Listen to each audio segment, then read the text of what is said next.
Several are also claiming there have been attempted break-ins like this one from a couple of nights ago that wasn't successful. However, police are investigating an alleged break-in at Nokomis Daycare Center. I'm currently a medical student. I rely on And this is not gonna be one of those videos that I pause it a lot, but I want to know while you're surfing on your phone, have any of you guys seen that video where they break in and they steal all of the records of supposedly people being at the daycares, little kids being at these daycares? I mean, when they told me that the average IQ was 68 in Somalia, I thought it had to be something wrong to make me like this is not real. But these people actually want you to believe that people broke in and stole files. While he's also up there wearing $1,200 glasses. You know, pictures of him out of town renting Corvettes and stuff like that, Lamborghinis on vacation. Then her, she couldn't even say that the word fraud. They said fraud is bad. Come on, man. Just check this video, guys. It's bad. It's bad in Minnesota. Wow, guys, it's actually happened. The moment that everyone said would never come, it's happening. Tim Walz has scary, scary news coming his way. This guy is so cooked. Him and Ilhan Omar. You guys gotta check this video out. And we're back, y'all. Thank you for watching today. Go ahead and hit that like button, my peepo. You know that it helps us out a ton. And of course, it helps you because it helps us keep bringing you these stories every day.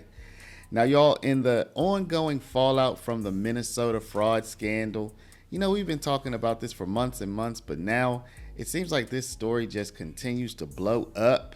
And there is a never-ending supply of new stories and new angles from which to talk about this.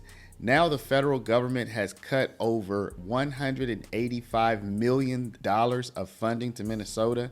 Maybe we should say it's on pause because they are giving the state a way to get that money flowing again, but they have to provide copious amounts of documentation, and it's not totally clear if they're going to be able to do that. Like So we're going to take a look at that today.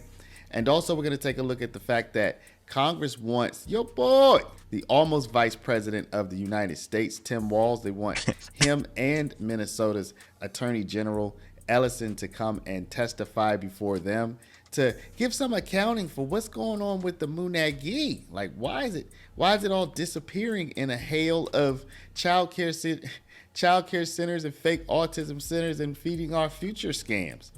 And also, y'all, at the same time, there are reports from among the Somali community that they are being targeted, that people are stalking them, breaking into their businesses, and all sorts of things, y'all. So we're going to take a look at that as well. It's quite a chaotic scene out there. And now that Nick Shirley has blown up with over 100 million views of his super viral video, you have additional new citizen journalists going out there doing their own investigations. And that could be adding fuel to the fire as well. So, y'all, without further ado, let's just go ahead and hop right into it. Breaking today, the House Oversight Committee announcing 2 blockbuster hearings on the Minnesota fraud scandal. State lawmakers who raised red flags years ago will testify on January 7th. A second hearing on February 10th could put Governor Tim Walz and Attorney General Keith Ellison under oath. Chairman James Comer accusing both men of, quote, either being asleep at the wheel or complicit in the alleged schemes that drained taxpayer dollars from social services programs. Governor Walz's office fired back this morning saying, quote, we're always happy to work with Congress, though this committee has a track record of holding circus hearings that have nothing to do with the issue at hand. President Trump, meanwhile, chiming in today as well. I need you guys to comment right now what you think is going to happen to Tim Walz, because this guy was almost governor. And I seen Zohran Mandami getting sworn in, inaugurated, and I seen 3 people that's documented for going after Trump in the background. Letitia James being one of them. I'm tired of letting these people, these criminals, get past. They need to be in jail, just like any other criminal on the street. Just because you're in a position of power doesn't mean that's a get out of jail free card. Let's keep going, guys. Let me know what you're thinking so far about the video. Well, calling Walz a, quote, crooked governor. So Minnesota says that they are reeling at this time, y'all, that they're hurting because, as I said earlier, the Trump administration has paused almost $190 million of funding to the state. The bulk of that, $185 million, is for childcare, but then there's another $5 million also for SBA loans. And the state is saying, look, without this money, we might not survive. Hey, Brian, the Trump administration has launched a flood of investigations into the alleged fraud happening in Minnesota, and it's also taking steps to try to cut off the spigot of taxpayer dollars that are allegedly being stolen there. This week, the Department of Health and Human Services froze $185 million for childcare in Minnesota and created new verification requirements for businesses to be able to be reimbursed. Despite the claims of widespread fraud, though, that has allegedly been allowed to go on for years, Minnesota Democrats are criticizing the president for this temporary pause. And in some very peculiar news, certain Somali centers are saying that they have been attacked, particularly broken into, vandalized, and one center at least said even that their vital records have been stolen. Some people are calling BS on this. They're saying, we think you're trying to cover up the fraud by getting rid of the evidence. But other people are saying, no, it looks like some attackers did break into these centers. Why they would want these centers' vital records, you do wonder, like, why would some random guy on the street just want some Somali records? But Notice the framing of all this. Not pause, pending verification. No prove where the money went. It's always Trump froze the money. Trump did this. Trump did that. Trump froze fraud. You don't fix a leak by blaming the plumber. You turn the water off. These people think that you don't know anything that's going on. They want you to believe that a random person broke in there and stole Somali daycare records. Random criminals don't steal paperwork. Investigators do. Evidence disappears when accountability shows up. Let's keep going, guys. particularly when those records can be subpoenaed by the authorities if there's any kind of criminal case or even civil case against them. But nevertheless, they say they're being attacked now. Multiple Somali-run childcare centers say they have been inundated by hateful and threatening messages ever since a viral video put the Twin Cities in the national spotlight. Several are also claiming there have been attempted break-ins like this one from a couple of nights ago that wasn't successful. However, police are investigating an alleged break-in at Nokomis Daycare Center, where the owner says earlier this week someone cut through a cinder block wall and crawled through a small opening to get inside in order to break into their office and steal documents with information about the children that they're taking care of. We don't know why this is targeting our Somali community, as one video made by a specific individual made this all happen. We are not a part of any harmful things that are being said.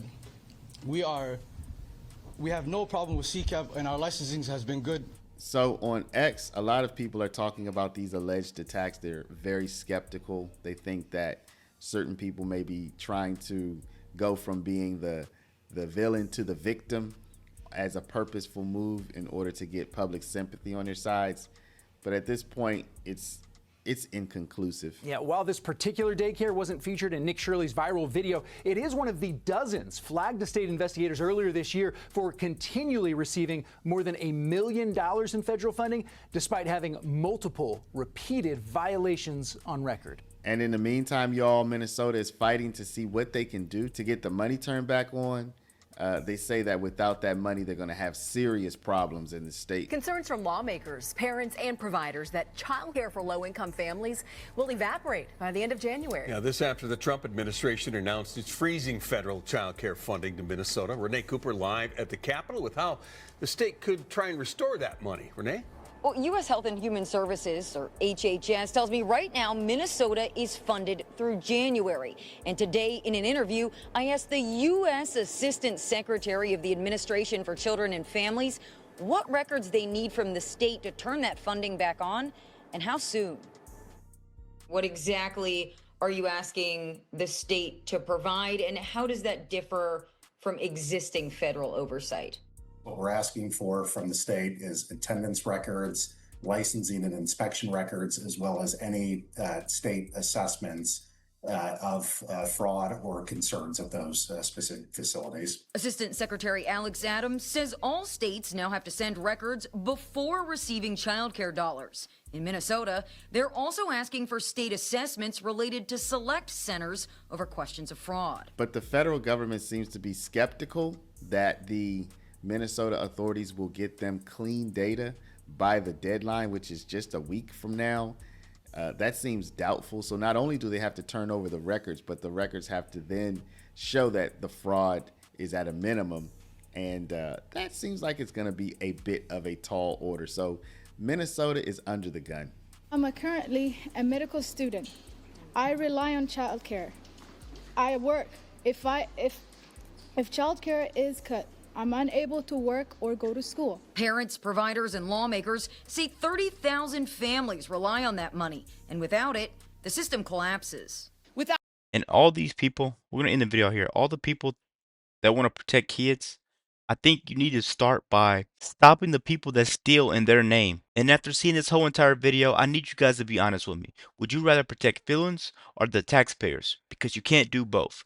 Let me know what you guys think about this quick video. Be sure to like, comment, subscribe if you're new. And as always, let me know what you act to. We're out.